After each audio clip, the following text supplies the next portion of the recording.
Na aula de hoje, nós vamos ter o conceito de teoria e história da arquitetura e urbanismo, dentro do patrimônio histórico. A questão do patrimônio histórico se apresenta como fator substancial dentro do universo da arquitetura e urbanismo. Segundo a historiadora Françoise Chouai, a palavra patrimônio histórico remete a uma instituição e, ao mesmo tempo, a uma mentalidade. No Brasil, para a arquiteta e urbanista Ana Lúcia Meira, na sua dissertação O Passado no Futuro da Cidade, a questão do patrimônio se inicia a partir da década de 1920, com a institucionalização de iniciativas de defesa do patrimônio em estados como Pernambuco e Bahia. Aqui mais um exemplo de Congonhas do Campo, o Santuário de Bom Jesus de Matozinhos. Iniciada em 1517, é a obra-prima de Antônio Francisco Lisboa, o Aleijadinho. Encomendada pelo imigrante português Feliciano Mendes, reuniu diversos artistas conhecidos que trabalharam na construção da Capela Mor. O conjunto é formado pela capela, escadarias imponentes, muros, parapeitos do adro e outras 6 capelas, dispostas ao longo do caminho que leva ao santuário, no alto da colina. A arquitetura religiosa teve muito simbolismo na arquitetura colonial, que nós vamos ver em outras aulas. Os projetos de pesquisa desenvolvidos na teoria da arquitetura são relacionados à habitação, entre elas a recuperação de áreas urbanas degradadas, planejamento e gestão urbana, conforto ambiental, representação gráfica e arquitetura moderna, procedimentos projetuais, arquiteturas e outras artes, tecnologia da construção, preservação do patrimônio histórico e arquitetura em terra, entre outras, né? Ou seja, aqui alguns tópicos que são focados dentro da teoria da arquitetura. Aqui a Praça de São Francisco, localizada na cidade de São Cristóvão, estado de Sergipe, é um dos expressivos conjuntos edificados pela Ordem Franciscana no Brasil colônia.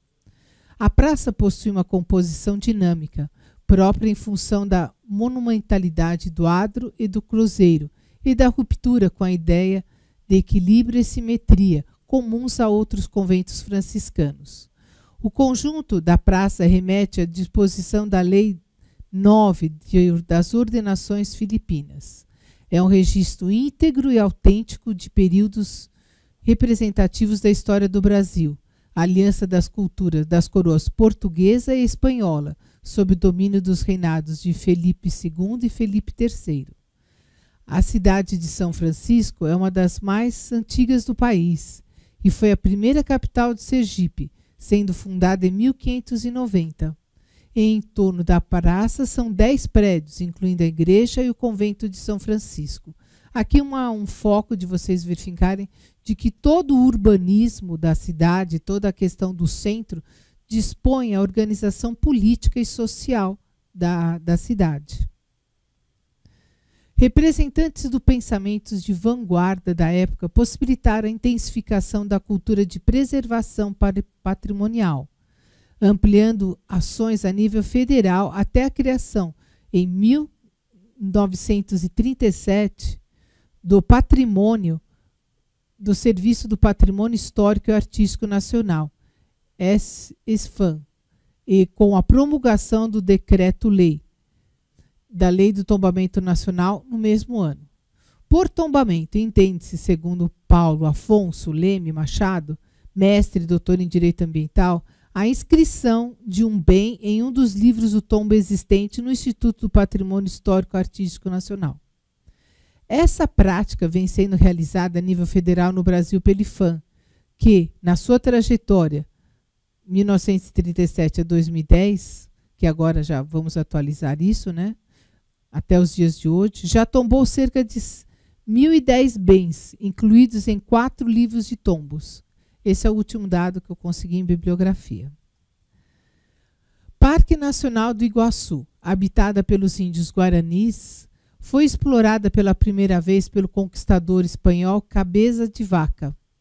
As cataratas do Iguaçu possuem cerca de 160 a 260 saltos, dependendo do nível das águas, com uma descarga aproximada de 5.000 metros cúbicos de água por segundo, precipitando-se de uma altura de 80 metros e um perímetro de 2,7 quilômetros. Criada em 1939, localiza-se na região oeste do estado do Paraná, na tríplice fronteira entre Brasil, Argentina e Paraguai. O parque possui uma diversidade florestal riquíssima, assim como uma fauna que conta com espécies de valor conservacionista como a onça-pintada, puma, lontras, algumas delas ameaçadas de extinção. Aqui podemos ver a questão da preservação ambiental. E aqui preserva também toda a fauna e a flora do local. A teoria e a história da arquitetura estudam os seguintes temas ligados ao patrimônio histórico: tecnologia e patrimônio, tecnologia e sustentabilidade, patrimônio cultural e natural e conexões com a arquitetura e a cidade, fundamentação, análise e intervenção, teoria e história da arquitetura e da cidade, estudos sobre técnicas construtivas e preservação patrimonial, metodologias e instrumentos para o planejamento, projeto e a gestão do patrimônio. Além disso, temos também os processos de urbanização e suas articulações com o patrimônio, como nós vimos já em exemplos passados, a questão da praça, né, que a urbanização gerou todo o processo político-econômico da cidade, a tecnologia que foi feita em função e a sustentabilidade do conjunto, e a sustentabilidade no processo de projeto também. As tecnologias aplicadas ao conforto ambiental e à eficiência da edificação e das soluções urbanas. As questões inerentes ao conforto térmico, acústico e lumínico, clima urbano e sustentabilidade. Métodos e instrumentos de avaliação de sustentabilidade. Todos esses são os conceitos da teoria da arquitetura. Aqui um exemplo também de Ouro Preto. A antiga capital de Minas Gerais tem sua origem na descoberta e exploração do ouro. Sua fundação foi em 1698 e sua história está ligada à Inconfidência Mineira, movimento pró-independência do Brasil, que teve como desfecho o enforcamento de Tiradentes, um dos grandes heróis do país. O patrimônio de Ouro Preto é considerado inigualável pela Unesco. A origem e o desenvolvimento de Ouro Preto deve-se à descoberta e exploração do ouro de aluvião, encontrado no leito dos rios. A cidade formou-se através da aglomeração nas encostas dos montes de Ouro Preto e Itacorumim. O apogeu da cidade ocorre no século XVIII, onde a população chega a 20.000 pessoas. Devido à regularidade da topografia, que deu origem às ruas tortuosas e ladeiras íngremes, as casas parecem apoiar-se umas nas outras. Aqui estamos tendo uma visão num conjunto urbano e como a natureza, como a questão da topografia influenciou em toda a arquitetura do local, em função da atividade econômica também.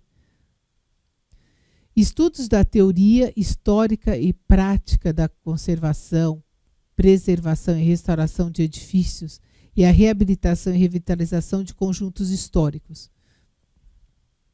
Temos aqui Diamantina, um exemplo, em fins do século XVII, bandeirantes e aventureiros, atrás do ouro de Minas Gerais, chegaram às margens do córrego do Tijuco. Fundaram um arraial do mesmo nome, que mais tarde passou a chamar Diamantina. Situada no Vale de Jequitinhonha, a 1.200 metros de altitude, tem ao fundo a Serra dos Cristais, que forma com seu centro histórico uma linda paisagem cultural. Aqui mais um caso de um centro histórico importante. Oferecer subsídio para a atuação crítica do profissional arquiteto e urbanista ao intervir em monumentos e conjuntos históricos. Habilitar o arquiteto a analisar intervenções em sítios históricos. Capacitar a realizar cadastros e levantamentos dos bens históricos. Estimular o interesse pela pesquisa histórica, relacionando sempre o conteúdo trabalhado a intervenções e obras recentes. Essas são as funções do profissional de arquitetura, no caso de intervenção em monumentos, centros, conjuntos e edifícios históricos. Conhecer as teorias, as possibilidades técnicas, as orientações internacionais e a legislação brasileira para a proteção do patrimônio arquitetônico, urbanístico, paisagístico, histórico, tecnológico, artístico, cultural e ambiental é uma das funções do arquiteto no IPHAN. Tá? Essa gama toda de conhecimento possibilita uma rica atuação do arquiteto. Aqui toda uma região muito maior, que seria a costa do descobrimento, compostas por 8 reservas naturais, localizadas no sul da Bahia e no norte do Espírito Santo, constituída pelos Parques Nacionais do Monte Pascoal, do Descobrimento, do Pau-Brasil, pelas reservas biológicas de Una e Sooretana, e também por 3 reservas particulares. Foi declarada Patrimônio Mundial, pelo seu excepcional valor do ponto de vista da ciência e da preservação do ecossistema, que é uma questão da preservação natural. Agora seguimos para esse mesmo conteúdo para a nossa próxima aula.